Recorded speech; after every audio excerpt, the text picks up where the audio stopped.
Good morning students. Now we will be discussing about the mutarotation of carbohydrate or glucose. See, we know the chiral carbon. You know the chiral carbon. The carbon which has the 4 different functional group is known as the chiral carbon. That is the optically active compound. That means it can rotate the plane polarized light. We will be discussing here. We will be discussing in later. See the structure. This is a normal light here. Here the normal light is passes that normal light going through different direction. If the normal light is passed through a prism, so they is rotating or they is making the light in a plane polarized direction. So the light will be in single direction. So if the light is passed through a optically active compound, like optically active compound means the compound that is having the property to rotate the plane polarized light. That means the electron will be in a energized state. That's why the optically active compound can rotate the plane polarized light.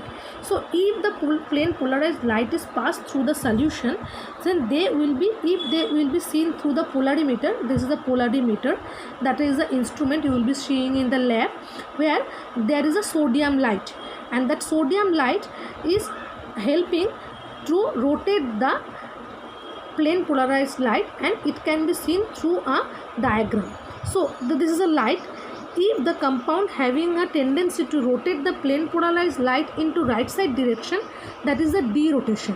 What is the dextro rotation? That is the clockwise direction.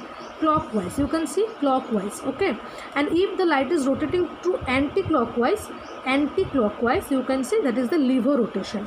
See, this is the carbon where the 6 carbons are there, whereas the 2 carbons is not asymmetric, but the 4 carbons are asymmetric. So how many number of isomer will be there depends upon the formula 2 to the power n. So if n equals to 4, that means 4 asymmetric carbons are there. That means 2 to the power n means 2 to the power 4. That means 2 into 2 into 2, that means 16 isomer will be there, whereas 8 will be D-glucose and 8 will be L-glucose.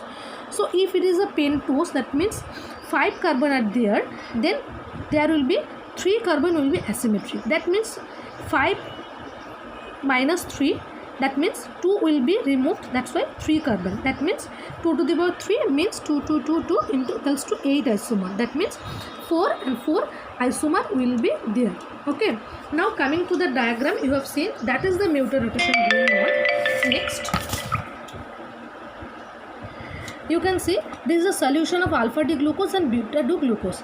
That's an optically active compound, where alpha D glucose will be showing 112 degree specific rotation and beta D glucose will be showing 19 degree specific rotation. So if the solution is kept in a polarimeter, after some time with the mutarotation, they will be coming into a equilibrium mixture of the glucose solution. That means that normal solution will be passed through there is a polarimeter where there is a chamber. Here the solution is kept and the light is seen. Here the direction of light had seen.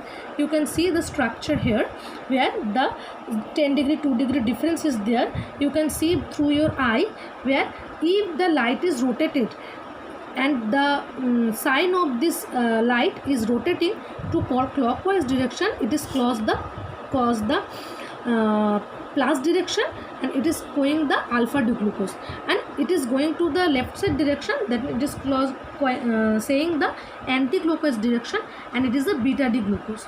So if the solutions graph have been placed here, so this is a graph important for your study, where alpha D glucose having 110 degree, you can see 110 degree will be coming to 52 degree, that is the equilibrium condition, and 19 degree, that is the beta D glucose specific rotation, will be going to a 52 degree direction. That is the equilibrium mixture of glucose. Okay, that is the mutarotation of glucose. You have to write all about this in your study or in your exam.